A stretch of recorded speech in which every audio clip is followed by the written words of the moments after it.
La Escuela Esotérica Europea de la Orden de Ayala presenta a Antonio de Diego. Buenas tardes, estamos en la Escuela Esotérica Europea de la Orden de Ayala en nuestras jornadas de puertas abiertas, que vienen siendo habituales ya desde hace casi 3 años que lleva la escuela activa, aunque llevamos dando clases muchos más años. En estas jornadas les hemos llamado Magia y Adivinación, un puente hacia tus deseos. Y quizás la conferencia que mejor representa esta magia y esta adivinación sea la de Antonio de Diego. Antonio de Diego es una persona que hace muchas cosas. Es un hombre enormemente culto. Además da hasta clases en la universidad. Tiene trabajos raros de esos, imaginaros. Pero además es una persona que conoce muy bien, muy a fondo y en primera persona África, esa gran desconocida y sobre todo la parte que más nos interesa a los que estamos aquí, ¿no? La mediunidad, la adivinación, la magia en África. Recordarles que en la Orden de Ayala damos cursos habitualmente, todos los meses hay talleres, cursos, jornadas de puertas abiertas, eventos, congresos, etc. Y si quieren información, pues se meten en nuestra web, redes sociales y todo ese mundo que hay y nos conectan. Estamos viviendo aquí en directo con un montón de gente, mucha, no la he podido contar, pero son bastantes, y desde allí, además como he dicho antes, hay muchos guays, tenemos gente de Paraguay, tenemos gente de Uruguay, tenemos argentinos, tenemos brasileños, colombianos y por supuestísimo de toda la geografía española. Y bueno, pues supongo que de la misma manera atravesando la cámara. No voy a dar más la lata porque la conferencia hay que prestar mucha atención porque Antonio da muchos datos, da mucha información en muy corto espacio de tiempo. Y bueno, pues recordarle a la gente que mañana Antonio y yo, a Pachas, exactamente, damos un taller de magia que por primera vez se da en España. Ya está el aforo completo. Exactamente. Pero bueno, pues quien quiere información para pues será fantástico. Será fantástico. Genial. Os dejo con Antonio de Diego. Muchas gracias. Bueno, en primer lugar, muchísimas gracias, Victoria. Siempre es un placer, ¿no?, acudir a tu llamada. Muchas veces cuando me propusiste participar en esta jornada de puertas abiertas, pues me encantó la idea. Para mí es un auténtico honor estar aquí con vosotros y con vosotras. Y bueno, lo primero que os voy a decir es, antes de empezar a hablar de África y tal, que si hay algo que no entendáis, me paráis, ¿vale? Es importante. Se hablan palabras raras y esto no suele ser muy común. Entonces os agradezco que si hay algo que no entendáis en algún momento, pues levantáis la mano y me decís, oye, Antonio, yo no me entero de esto, tal, y no me importa incidir. Bien. ¿De qué vamos a hablar? Pues lo primero que vamos a hablar es, os voy a dar la voz a vosotros. ¿Qué sabéis de África? ¿Qué me decís sobre África? Yo estoy en Camerún. En Camerún, buen país. Pues sí, también en Marruecos es África. La gente se olvida un poco, pero también, ¿qué sentías en Camerún? Hace 20 años. Claro, pero ¿cómo sentías? ¿Sentías algo especial, diferente a Europa? Sí, total. Ahí está, una de las claves de las que vamos a hablar esta tarde. ¿Qué más tenéis imagen de África? Los atardeceres, yo me he hecho 8.000 kilómetros en camión. ¡Wow! ¿Y mereció la pena? Sí. Bien, bien, eso está bien. Forma parte de esa magia de África, ese aura que tiene África especial para eso. ¿Quién más me cuenta algo de África? ¿Qué sabéis de la espiritualidad africana? Son politeístas, más o menos. Yo soy de Brasil, entonces hay mucha cultura allá. Hay mucha cultura heredada, evidentemente. Y bueno, muy famoso en Brasil el candomblé. Exactamente.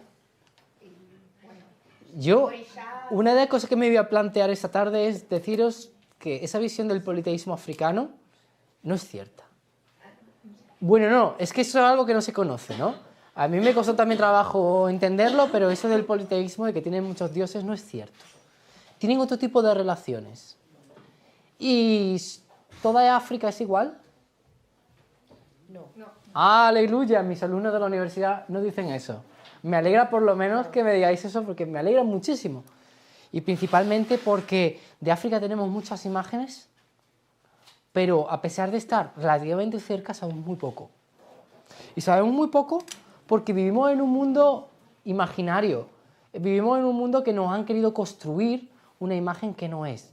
Si yo, por ejemplo, os preguntase, a ver, por lanzar otra pregunta, ¿es menos civilizada la religión, las religiones africanas que las nuestras? ¿Sería cierto? Muchas gracias por esta respuesta, porque yo me he encontrado en otros foros, cuando lanzo esta idea me dicen sí, son culturas antiguas, bárbaras, que no tienen una conexión real con la sabiduría, etcétera, etcétera, etcétera. Aunque esto suene raro, y me alegra mucho que no penséis así, aunque suene raro, os vais a dar cuenta de que todo esto está creado. Esto se creó hace unos 200 años por esa idea que tiene Occidente de creer que es el sumum, cuando le falta mucho.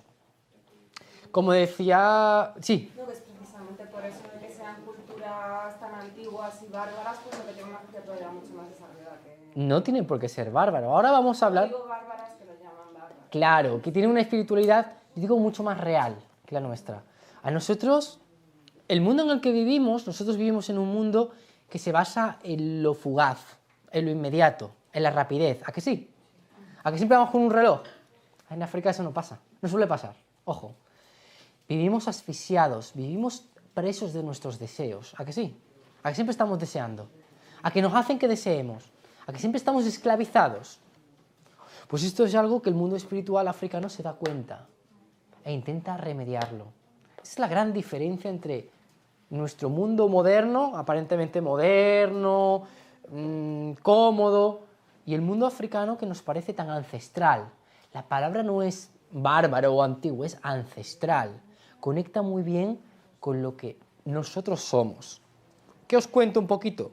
Pues claro, que el mundo espiritual nuestro, si os dais cuenta, las religiones estándar o muchas prácticas espirituales están siempre coartadas. Decía antes Victoria que en una conversación salió un término que nos hizo mucha gracia, que era videncia evidente. En Occidente parece que la evidencia o el uso de una mancia está coartado. Está mal visto, cuando es una herramienta de conexión con el mundo. Esto es una de las características africanas que más chocan, ¿no? Porque vemos y la gente se ríe, mira aquellos tirando unas conchitas y tal. Pero cuando comprendes el significado de las conchitas, está vibrando todo el universo. Ojo, esto es muy importante. Os lo cuento además desde la experiencialidad, ¿no? Yo fui muy racionalista yo la primera vez que fui a aprender, a estudiar con mi cámara de vídeo, con mi grabadora, a ver qué podía sacar. Y me acuerdo que un maestro africano me dijo, mira, apaga la cámara ahora mismo, apaga la grabadora y abre los ojos y abre los oídos. Experiencialo. Claro, a mí eso, imaginamos una persona con una formación muy europea, muy racional, eso explotó. Pero claro, un par de años después comprendí de qué trataban estas cosas. ¿Por qué decía que no era un politeísmo? Porque esto trasciende la idea de politeísmo, otra cosa que habían dicho los antropólogos durante mucho tiempo, la idea de animismo, la idea de que ellos creen en ánimas, en espíritus. Es más complejo que eso. Decir que solo creen en eso es rebajar la riqueza simbólica que tienen. Yo siempre defino estos cultos como cultos psicobiosociales. ¿Qué tiene que ver esta triple vertiente? ¿Sabéis lo que es psicobiosocial? Es algo muy interesante. Por una parte tenemos, estos cultos siempre tienen que ver con la parte psíquica. Tienen que ver muchísimo con la parte anímica, espiritual. Se trabaja desde el espíritu. Se trabaja abriendo planos diferentes de realidad. Con el espíritu personal. Con lo que nosotros llamamos yo. Pero que estamos incardinados en un espacio-tiempo del que podemos trascender. Toda esta es la parte más metafísica, más compleja y más inaccesible, evidentemente, si no estamos dentro de los rituales. Después está la parte la parte biológica, que es la parte de nuestro cuerpo. Es performatizar los hechos, es hacerlos reales. ¿Qué ha hecho nuestra cultura? En general, ha cuestionado nuestros cuerpos. Nos han dicho que el cuerpo era una cárcel para el alma, nos han dicho que el cuerpo era una cosa sucia, nos han dicho que no podemos tener derecho a disfrutar, nos han dicho muchas cosas sobre nuestro cuerpo. Se nos ha negado la corporalidad. En África, este cuerpo es parte de la realidad y es innegociable. veréis que en muchos rituales se hacen cortes, escarificaciones, se hacen marcas, se usan pigmentos, se usa el cuerpo, se danza, se canta. Es fundamental para comprender eso. Fijaos. Y por otra parte, esa no negación del cuerpo se usa como vehículo. Todo el mundo ha escuchado hablar del famoso vudú, ¿no? Y el vudú, o el candomblé, o la santería, que son las versiones americanas de todo este universo, que usan el cuerpo ¿para qué? Como vehículo de información. Se reciben informaciones. Imaginaos qué importante es que se use el cuerpo como medium, se usa el cuerpo como receptáculo para que te cuenten y para contar. Esto es algo que la tradición occidental denominaba brujería y que en otros tiempos no muy lejanos te ha costado una hoguera, ¿no? Pues es parte también de pensarlo. Y el último aspecto social es que África sin sociedad no tiene nada. Porque todo se hace en comunidad, todo se hace para enseñar, todo se hace para convivir, todo se hace para disfrutar del momento, todo se hace para sanar. Se busca un más allá. Esto es muy interesante porque son unos cultos que equilibran muy bien la parte más metafísica y espiritual con la parte más corporal y a la vez con la parte social. Integran los tres en un punto central. Lo que nos hacen es que reconectamos con el mundo en el que vivimos. Pensadlo. Cuando terminemos esta charla me gustaría que fueses capaz de pensar cuán desconectado estamos de nuestro mundo. Estamos desconectadísimos. Hoy se celebraba la huelga por la lucha contra el cambio climático, ¿verdad? ¿Tenemos que realmente pensar eso? ¿Tenemos que pensar que vivimos en un mundo en el que estamos desconectados de la naturaleza, en el que estamos destruyendo la naturaleza y no nos damos cuenta? ¿Son nuestros egos tan fuertes? Esto es interesante. Yo os traigo 5 pinceladas, un poco de lo que mañana hablaremos, como decía bien Victoria, pues yo tengo 5 pinceladas para que os hagáis muy generales, ¿eh?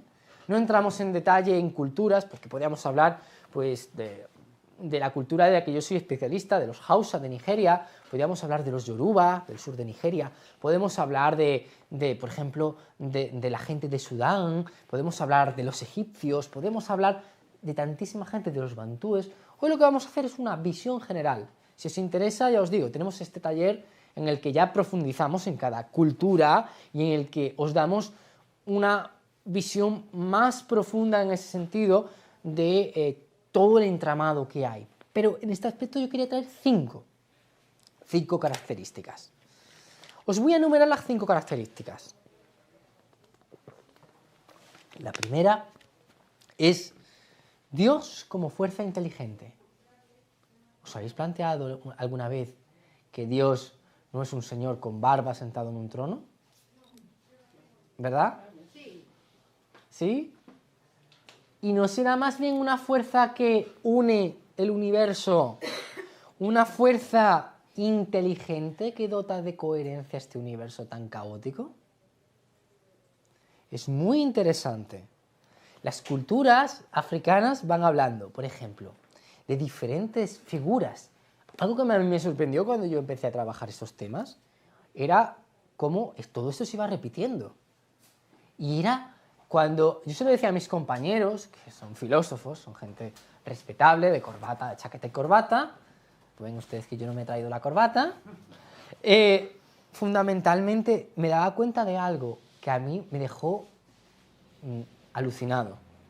En esa fuerza inteligente, más allá de una concreción física, más allá que ponernos unas cadenas que nos atan con una realidad concreta, nos encontrábamos con que, por ejemplo, los bantúes le llaman Entu, la fuerza, le llaman Nsambi, le llaman Mungu.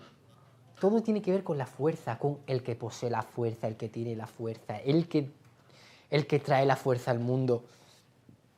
Fijaos qué nombre más bonito le dan los Yoruba del sur de Nigeria. Llaman al Dios supremo, esta fuerza inteligente, Olodumare. Y Olodumare significa en Yoruba el Señor, Olo, y el Dumare significa del vientre. Es el Señor que tiene la capacidad de generar vida. Es ese significado matricial. Porque no nos podemos olvidar de otra cosa. En estas culturas no se entiende a Dios como Él, no se entiende a un Dios masculino, se entiende algo que trasciende de la idea de binarismo. Esto es muy importante, más allá de la dualidad. Y nos encontramos que en todas estas culturas, también los fulani, que son un pueblo de pastores nómadas que cruzan todo el centro de África, le llaman Geno, es el principio. Y Geno se relaciona con una antigua raíz que se pierde en el tiempo, tiene más de 7.000, 8.000 años, que tiene que ver con la mujer. A la mujer se llama Genna, Jenna. De ahí es donde viene en el Islam la palabra útero, Jan. Es alucinante, ¿eh? En árabe. Es alucinante, el mundo está más conectado de lo que nos parece. Entonces nos encontramos con que es una fuerza dinámica y potencial a la vez. Se mueve, pero tiene capacidad de producir. Es matricial, es un componente femenino muy poderoso, pero a la vez es un poder organizador, como el valor masculino de la organización, de ese liderazgo que la historia ha marcado. Es el que hace los mundos posibles, tantos mundos que no somos capaces de visitarlos, tantos mundos que no somos capaces de ni imaginarlos. Y sobre todo que no tiene dualismo ético, es decir, no existe ni el bien ni el mal. Esto es una cosa de los humanos. Porque el vivir, la experiencia vital, es de los seres, no de la fuerza inteligente. Ojo, la fuerza inteligente no necesita de nosotros. Yo cuando escuché esto la primera vez me quedé asombrado. Y dije, me han pegado una patada en mi mundo construido. Pero claro, seguimos viendo cosas. El segundo punto importante es lo que ellos llaman el comercio y la economía espiritual. Y esto es tratar con seres que exceden nuestra racionalidad. Ser capaces de interactuar y obtener información de seres que nos exceden nuestros límites mentales. Nuestra mente es limitada, ¿vale? Entonces, podemos decir, por ejemplo, que lo primero, esto no es ni bárbaro ni incivilizado. Es una forma de relacionarse con el medio. En África esto es normal. Y tampoco es politeísmo entendido al estilo griego. No hay muchos dioses. Lo que hay es muchos seres coexistentes que viven con nosotros. Y esto es algo que nos sorprende, porque también se nos ha enseñado en nuestro mundo racional a que no podemos creer lo que no vemos, a que lo que no podemos palpar, a que eso no existe. Pues en estos mundos dicen, claro que existen. Esta gente tiene todo el derecho a coexistir con nosotros y nosotros tenemos derecho a coexistir con ellos. Me decía un maestro africano hace unos años, yo me quedé alucinado porque me contaron una historia que yo no podía creérmela. Había un maestro que todos los días se iba solo, aparentemente a los ojos de un occidental, debajo de un gran baobab. Sabéis que los baobabs son los árboles que hay en Senegal, preciosos, gigantes, que la tradición los enmarca, son unos árboles inmensos. Y en ese mundo, a mí no se me olvida de la que me decían, el maestro se iba solo, pero no estaba solo. Estaba rodeado de una corte de espíritus y él les enseñaba, él era musulmán, y les enseñaba a leer el Corán. Esos seres en ese pueblo habían permanecido miles de años. Y ese maestro les daba clases, como después, 2 horas después le daba clases a los niños. ¿Os imagináis qué mundo es ese posible? Pues es este mundo. Y está lleno de espíritus, en cada sitio, unos espíritus complejos. Los Iska, los espíritus del viento de los Hausa, los Bori, los espíritus que tienen que ver con la naturaleza, los Zar, que son los espíritus que están relacionados con la fecundidad, los famosos Orishas, que son los arquetipos que cada persona marca y lleva consigo mismo. Los Fumbis en el mundo de Benín y en el mundo del Dahomey, que son los antiguos espíritus, y los Mempungos en el mundo del Congo. ¿Os imagináis cuántos seres hay? ¿Y cuán poco nos paramos a reflexionar sobre eso? Pues en ese mundo se negocia, se pacta con ellos, se vive, se intercambia. Es una vida. La mayoría de los rituales, para que lo sepáis, y esto yo creo que tiene mucha conexión también con lo que nos decía antes Marisol, la mayoría de los rituales los ofician mujeres. Pensad porque en Occidente casi todo lo oficia un hombre. ¿Y por qué en esos mundos los ofician mujeres? Porque ellas son las que tienen la potencialidad para poder hacer todos estos rituales, porque son las madres, porque son las que han experimentado toda una serie de ritos y de pasos para conseguir conectar con otros universos, con los universos de la posibilidad, con otros universos. Entonces imaginaros qué interesante es esto. Son rituales femeninos en los que se busca la sanación, se busca la lluvia, se buscan un montón de elementos importantísimos. Está la figura del mal llamado exorcismo como un trueque. Os contaré, hay un famoso ritual en el norte de Nigeria, que aún pervive, un ritual que tiene 3000 años, en el que la mujer, la madre, la Inna, la madre mayor, va y ella se encarga de invocar a esos espíritus del viento, les ofrece un cordero que sacrifican para que esos espíritus del viento sean beneficiosos y las cosechas puedan subir. Y otra mujer es la que hace de receptáculo para que esos espíritus se manifiesten. Esto todavía se encuentra. Amenazado por Boko Haram, ¿sabéis ese grupo tan terrible que hay en esa zona? Pero amenazados por ellos, siguen coexistiendo. No supone para la gente nativa de allí un problema. Igualmente los temas de infertilidad. Se habla muchas veces de la infertilidad. En estas culturas normalmente se asocian, en el Sudán, se asocian con que un espíritu entra dentro del útero de la mujer y se queda ahí a vivir, vive muy a gusto. Entonces hay que ofrecerle una cabra o hay que ofrecerle un cordero blanco para que el espíritu se alimente y salga de ahí. Esto es una práctica tremendamente común en Sudán, más de lo que pareciese. Claro, lo decimos aquí y seguramente más de uno nos mirará con cara rara, ¿no? Pero os digo que cada vez hay más investigadores e incluso médicos que están planteando estudiar esto en detalle. ¿Por qué ocurren estas cosas? Si os interesa, hay un psiquiatra francés que se llama Tobin Attan, que ha trabajado esos temas de una forma espectacular. Él mismo en París lo aplica a las personas que llegan de cada cultura y él les muestra esto. Esto no... Por supuesto. Desde la corporalidad, ¿cómo lo encaran? ¿Qué entienden? ¿Cómo lo entienden? ¿Cómo lo viven? Pues fundamentalmente a través de lo que sería la performance y lo que es el dejarse poseer, manifestarse. Yo la primera vez que vi un rito de estos me sorprendió porque yo veía una señora, pues una señora de unos 30 y tantos años que había cambiado la voz y hablaba como si fuera un hombre. Bueno, alucinante la cosa. No, yo no me podía imaginar eso. Como antropólogo en prácticas, pues aquello me impactó y me dediqué a esto. El cuerpo fundamentalmente, el baile. Pero también hay rituales más privados, como las escarificaciones, los cortes que se hacen.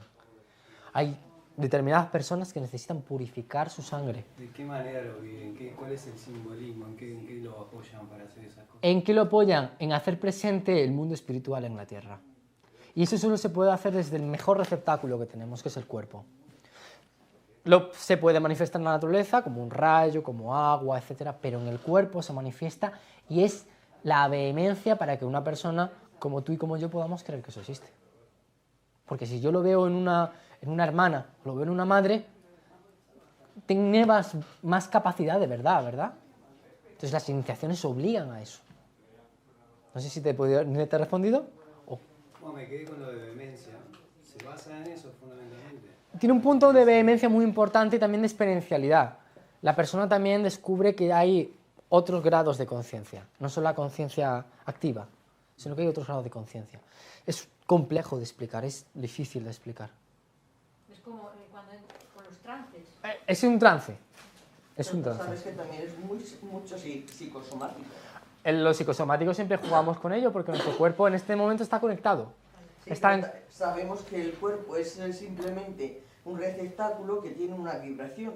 Claro. Y entonces estamos hablando ya de lo que es el sonido y en ello ya te plantas con lo que es el... Bueno, evidentemente esos son elementos fundamentales. Es por el que vienen las ondas. El tema de los tambores, los cantos, todo eso siempre está presente. Pero eso no quiere decir que sea una realidad dentro de esas dimensiones. Pero, según su doctrina, sí, ellos dicen que no es solamente psicosomático, que no es una cosa que es psicosomática, sino que tiene un componente de veracidad. Ellos hablan de realidad.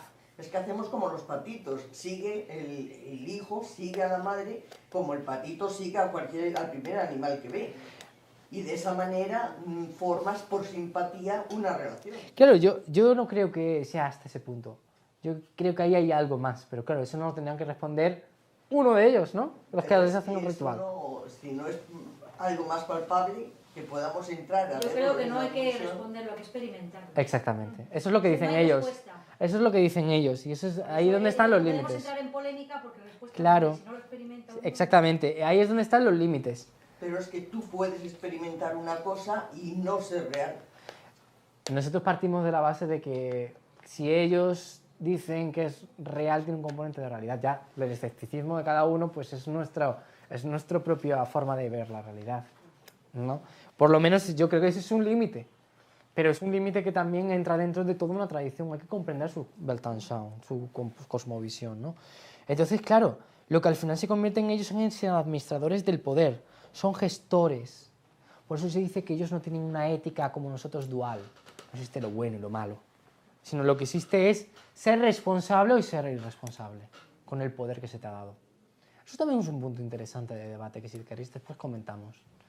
No existe la idea de el bien verdadero y el mal absoluto. No, existen gradaciones muy grandes y la idea es la responsabilidad y la responsabilidad. Y esto se ve en la práctica cotidiana, en los ritos, en lo que llamamos magia. En la magia africana siempre se te dice que no existe la verdad absoluta, que no existe la moralidad absoluta, que depende cómo tú lo plantees, depende de los objetivos. Ahora, eso implica una gran responsabilidad. La persona que trabaja con estas energías sabe que es una gran responsabilidad porque un error puede costarle su propia vida. Esto es importante. África no es un juego. El mundo africano no es un juego. La realidad africana maneja unas energías enormes, enormes. Y esto es algo importante. El tercer punto son los antepasados, que guardan espacios, que protegen, que guían. Pues fundamentalmente son un punto central en todas las culturas, son los que nos dan la memoria y la historia, y que nosotros honramos para poder vivir, para poder estar conectados a esa fuerza inteligente que se nos escapa y en la que ellos ya están participando en muchas de esas tradiciones. Son la conexión con el intermundo, son la conexión con otros mundos. Fijaros qué interesante. Fijaros que decía Placid Tempels, una de las primeros occidentales que estudió estos ritos, decía que son la vida en sí mismo, que un ancestro representa la vida en sí mismo, que representa, a mí me encanta la palabra que se usa para ancestro en suajili, es Ruhumun. Ruhumun, que viene del árabe y se llama Rahman, se llama el que está lleno de misericordia. Los ancestros están llenos de misericordia. Y en este mundo bantú, por ejemplo, vienen a ayudarnos, vienen a hacernos el camino más fácil, vienen a enseñarnos aquello que necesitamos para poder seguir progresando.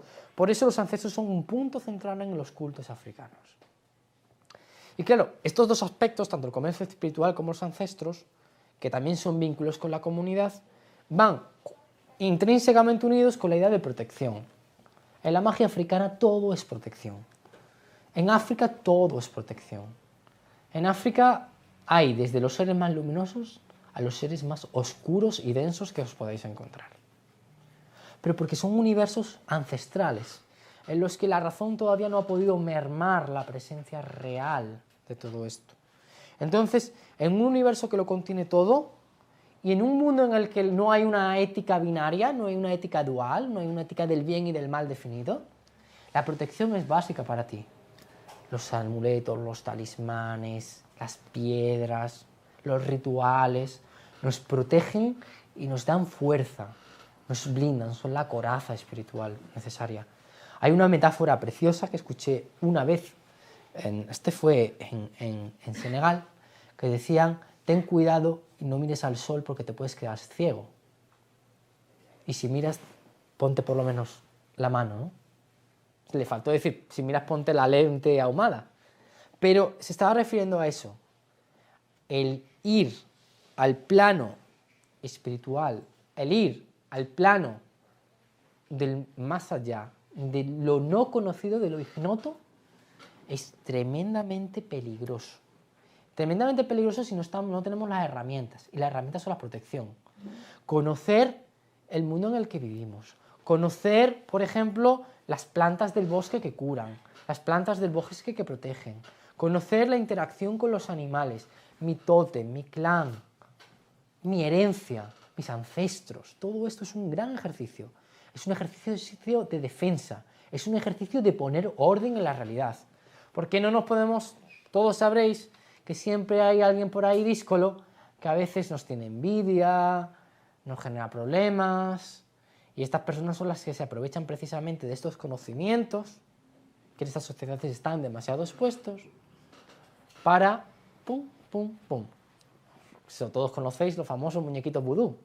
Bueno, eso es la punta del iceberg de lo complejo que es ese tipo de prácticas, que son contratos. Son contratos, como un contrato mercantil, pues es un contrato que se hacen con espíritus para poder, entre comillas, beneficiar o no.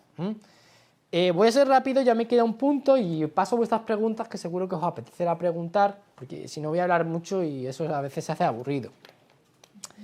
Pensad también que en esos otros mundos que no conocemos, a veces hay planos que no podemos gestionar, por eso nos protegemos, por eso aprendemos, por eso hay figuras que están más dotadas de conocimiento y son capaces de mediar en esas prácticas.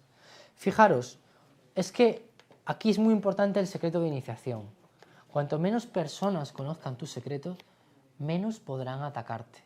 Cuanto menos personas conozcan ese tesoro que tienes, esa experiencia de la que estábamos hablando, trascendente, más podrás guardarlo y más podrás transmitírselo a la persona que realmente se lo merezca.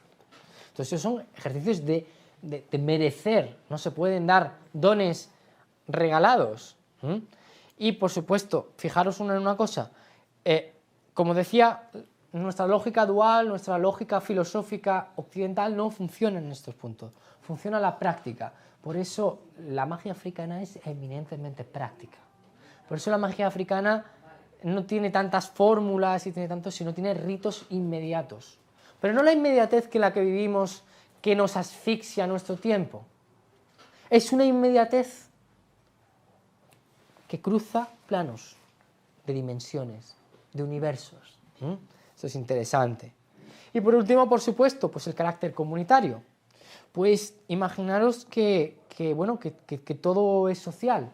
En comunidades muy pequeñas, como son las comunidades africanas, que pueden tener 30, 40, 50 personas, a lo máximo 100, todo el mundo se conoce, todo el mundo es quien es. Y en la mayor de los casos, esto se plantea como un vínculo de refuerzo comunitario. Se plantea como un enfrentamiento contra el ego y contra el individualismo. Os sorprendería saber cómo se comparten estos mundos, cómo se da la oportunidad a vivir en estos mundos hacia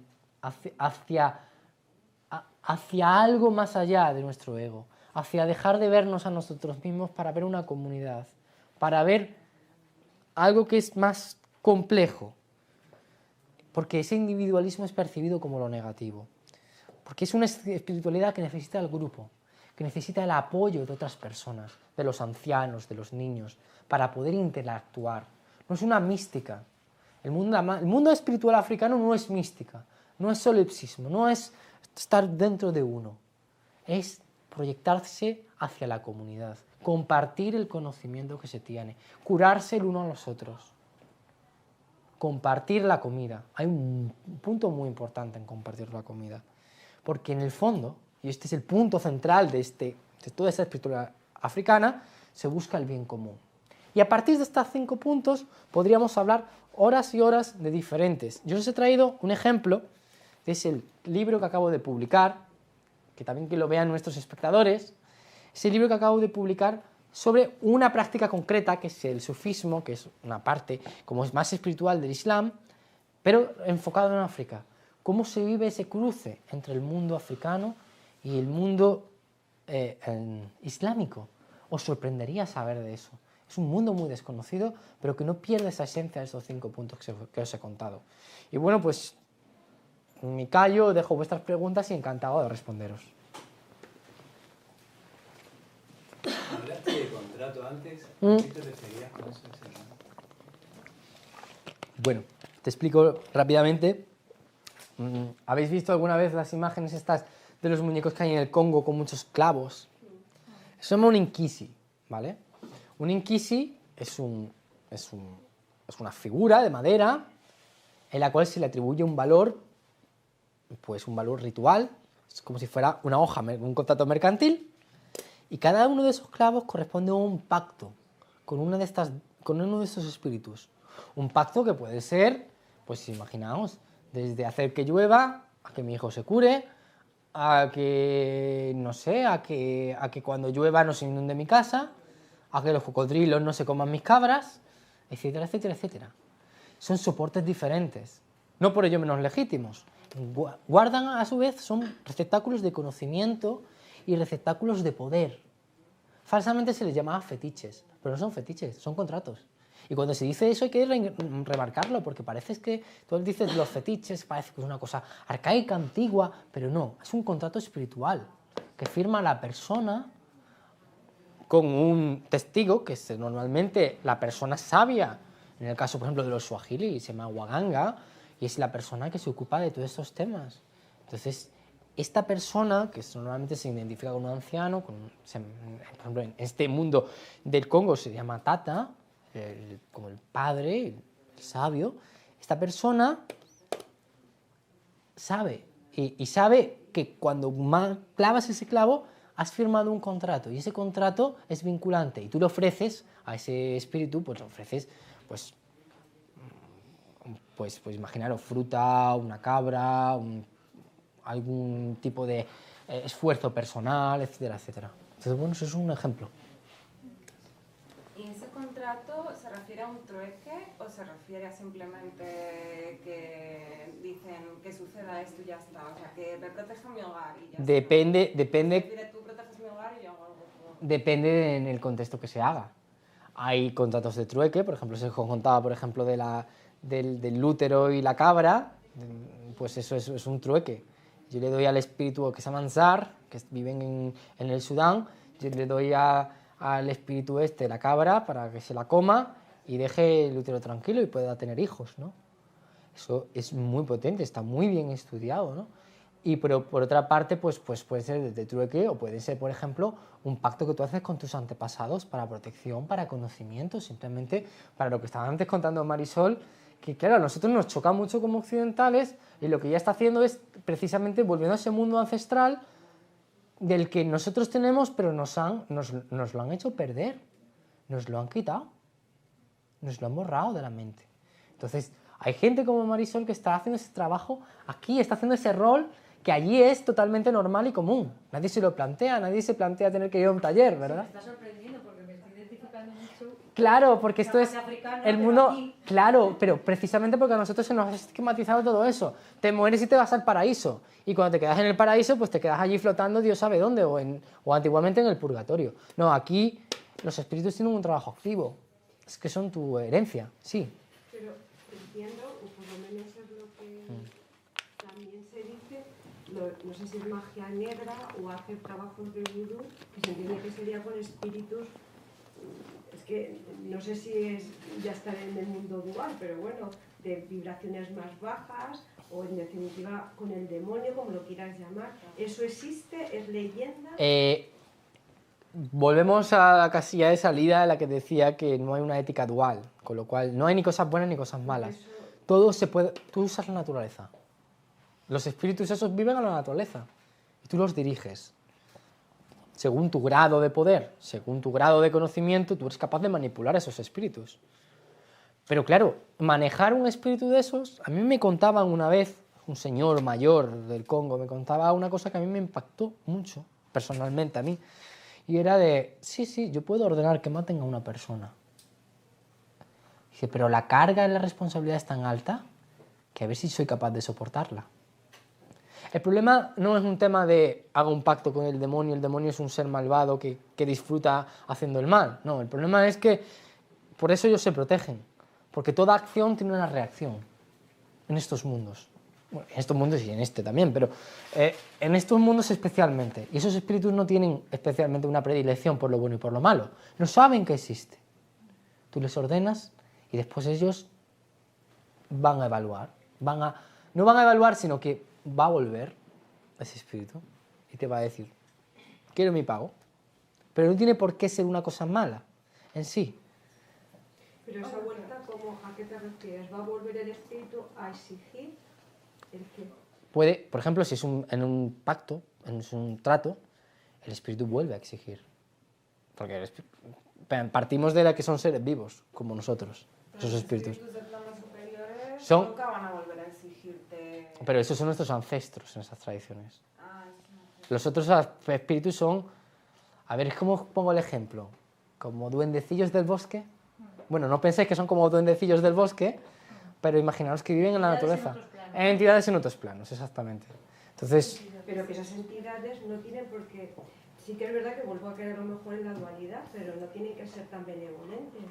Porque, y no lo sé, a lo mejor es más pues en Cuba o no sé si en Brasil, pero lo que es... en Cuba y en Brasil hay truco, y eso se me ha olvidado contároslo. En Cuba y en Brasil hay un pequeño truco. Imaginaros que en África estos cultos se entienden como cultos de comunidad y de trascendencia, ¿vale? En África. En África. Y tiene un conocimiento muy, muy comunitario. En las Américas, cuando se llevan a los esclavos, que fue una cosa muy traumática, llegan gente de todas las partes de África y mezclan un montón de elementos. Allí se desarrolla como un culto de resistencia. Es una resistencia ante una agresividad brutal que hacen los esclavistas, que hacen los colonizadores, pero también es un conocimiento práctico, es muy pragmático. Allí es donde surge la dualidad. Una dualidad que evidentemente viene dada de la mano del cristianismo. Cuando un cura te está explicando que esto es lo bueno y esto es lo malo, a lo mejor yo me posiciono con lo malo porque no creo en tu bueno. Ese es el problema. En África es una cosa un poquito más sutil. No está ese componente, o no ha existido hasta hace muy poquito. En África es mucho más, tiene mucho más que ver con la persona. La persona es el punto, el eje central. Esos espíritus viven, son fuerzas de la naturaleza. Claro, es que conceptualizarlo con nuestra idea de espíritu, conceptualizarlo con nuestra idea de, entre comillas, fantasma, es muy complejo, porque no son precisamente... Es que, por ejemplo, los Hausa le llaman al viento, son vientos. Son vientos inteligentes, pero son vientos. Intentan mantener el caos y el orden. Intentan mantener el orden.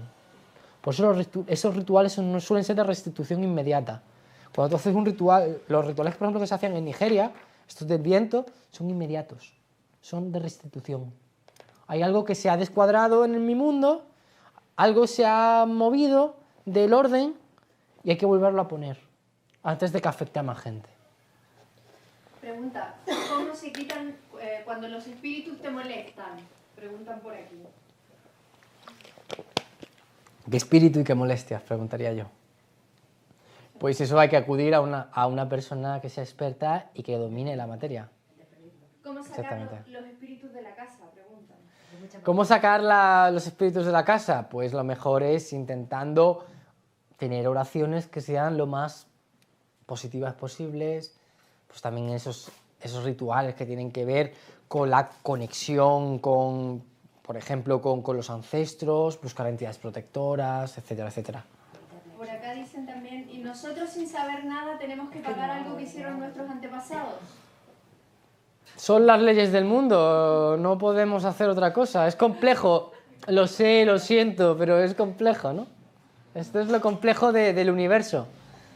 ¿Existe el concepto de bajo astral en África? Es decir, no existe tanto, no se da tanto.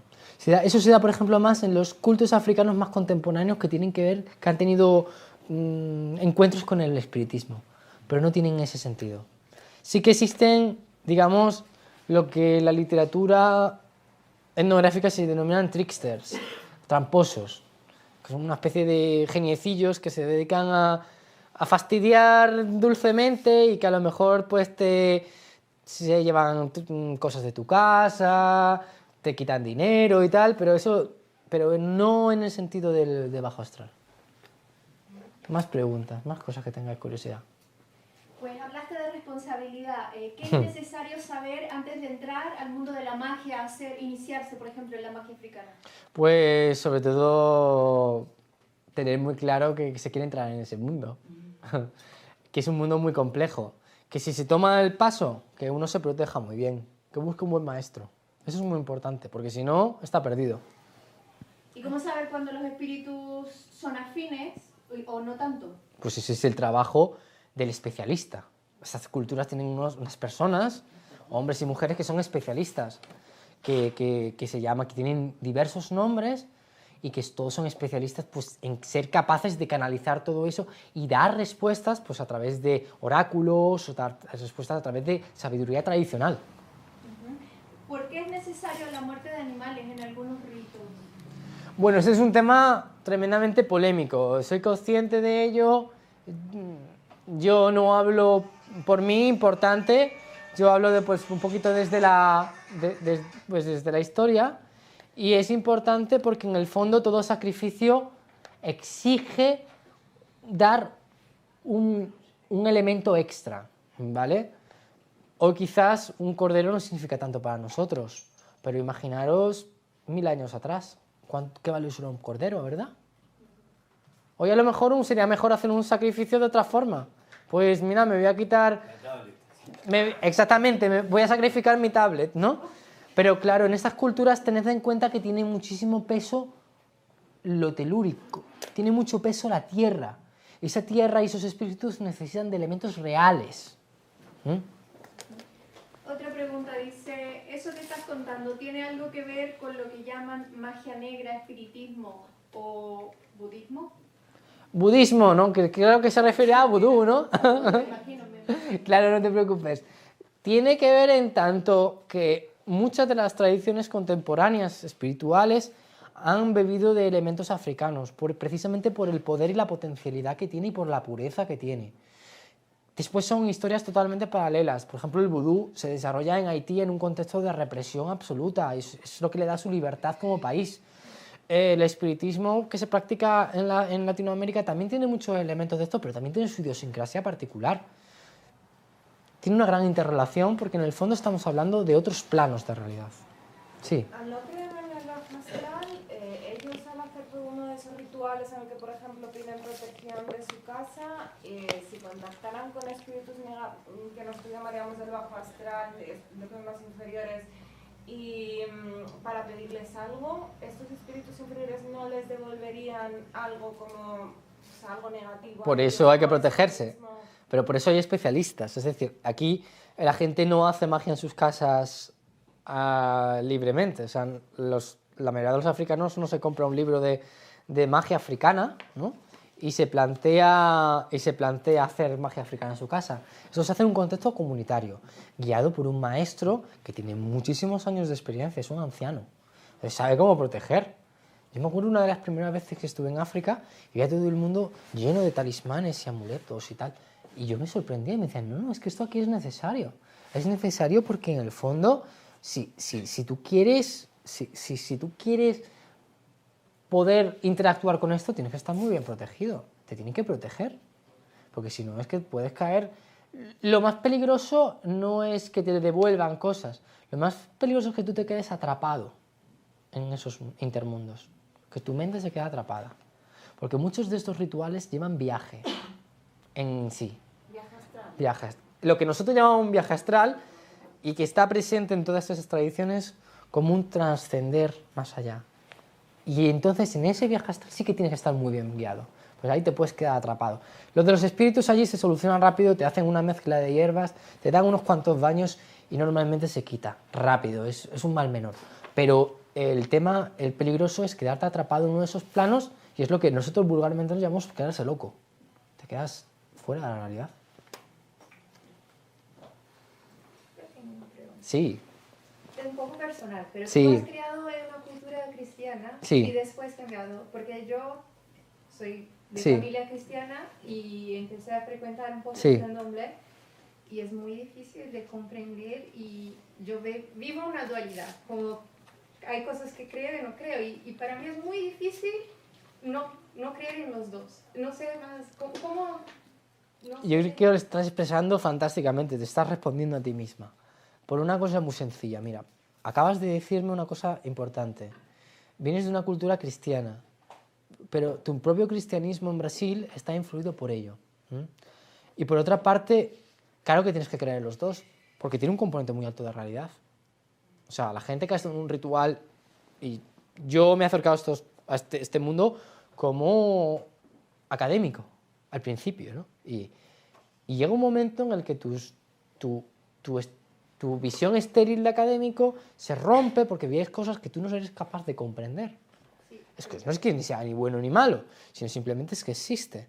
Lo que pasa es que muchas veces, pues lo que es el cristianismo, muchas veces ha generado, el problema ha sido, ¿sabes cuál ha sido? Que ha moralizado todo esto, ha hecho que esto era bueno o era malo. Creo que me indican que ya se acaba, ¿no? Pues... Sí. Con una última preguntilla, que es... Perfecto. ¿Cómo saber qué es un buen especialista para que te quite la magia negra? Y con eso termino. Madre mía, qué pregunta más difícil para el final. Pues eso, aquí es complicado de